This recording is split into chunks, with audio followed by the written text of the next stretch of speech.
sampaikan ketika sosialisasi di ICT Lambaro. Hari ini coba kami paparkan kepada guru-guru PAI dan Bahasa Arab yang ada di Min 1 Aceh Besar.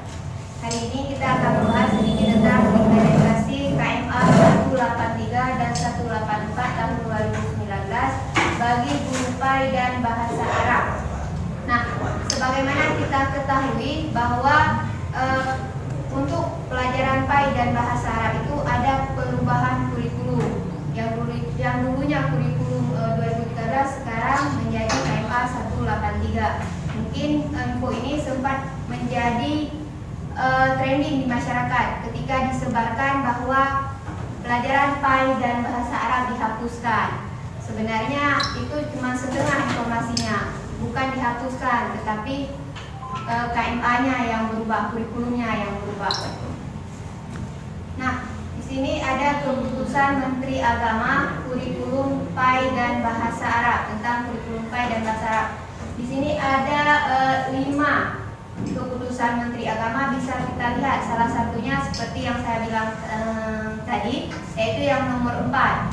Pada saat keputusan ini berlaku, keputusan Menteri Agama nomor 165 tahun 2014 tentang pedoman kurikulum madrasah 2013 mata pelajaran pendidikan agama Islam dan bahasa Arab dicabut dan dinyatakan tidak berlaku.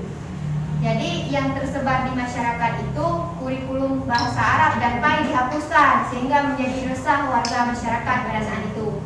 Padahal informasi yang berkembang itu setengah, bukan dihapuskan, tetapi dengan dihapuskan kurikulum lama, bukan pelajarannya yang dihapuskan, kurikulumnya, dengan dihapuskan kurikulum lama, maka diberlakukan kurikulum KMA 183. Dan kurikulum 183 ini mulai diberlakukan pada tahun ajaran 2020 dan 2021, yaitu pada tahun ajaran ini.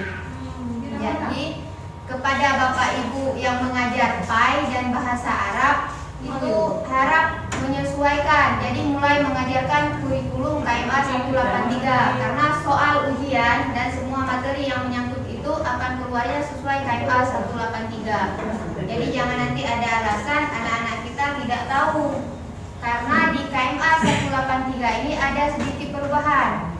Di KD KI-nya itu ada perubahan. Contohnya di SKI saya bilang itu ada di SKI kelas 5, ada yang KD-nya itu dihapuskan dan digantikan dengan KD yang lain. Jadi jangan sampai nanti anak kita bilang, Bu ini belum belajar. Dan begitu juga di pelajaran fikih, seperti di pelajaran fikih yang kelas 4 naik ke kelas 5 KD-nya, yang kelas 5 turun ke kelas 4. Jadi kan kalau anak kelas 5 pasti bisa menjawab, udah pernah belajar di kelas 4. Tapi kalau kelas 4 kan nggak tahu belajar nanti, karena mereka belum belajar pelajaran kelas 5 itu. Jadi yang kita ajarkan kurikulum lama.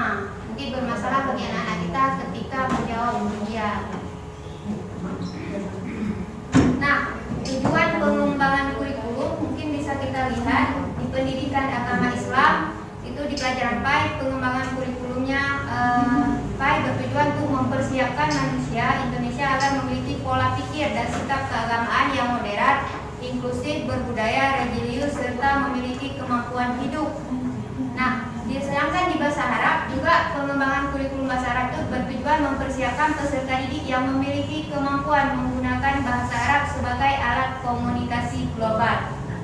Jadi tujuan pengembangan kurikulum ini, makanya kurikulum yang berkembang itu yang sekarang KMA 183 salah satu pengembangan kurikulum. Kemudian untuk ruang lingkupnya, ruang lingkup KMA 183 itu ada kerangka dasar kurikulum PAI dan Bahasa Arab, itu mungkin bisa dilihat di juknisnya. Standar kompetensi lulusan dan standar isi PAI dan Bahasa Arab. Ini SKL-nya, mungkin buat kita wali-wali kelas kan ada SKL-nya itu. SKL KMA 165 itu berbeda dengan KMA 183. Jadi SKL-nya nanti bisa dilihat kembali juga di juknis ada. Kemudian di pembelajaran PAI dan Bahasa Arab, seperti yang saya bilang tadi, pembelajarannya itu ada materi yang berbeda. Penilaian PAI dan Bahasa Arab, penilaiannya juga berbeda. Kompetensi inti dan kompetensi dasar atau KD PAI dan Bahasa Arab. Ini KD dan KI-nya ada yang berubah, ada yang tidak berubah. Tetapi kebanyakan di kata kerjanya itu berubah. Seperti saya bilang lah seperti SKI. SKI kalau dulu kan menjelaskan peristiwa Isra dan Mi'raj misalnya. Tetapi untuk KMA 183 itu lebih menganalisis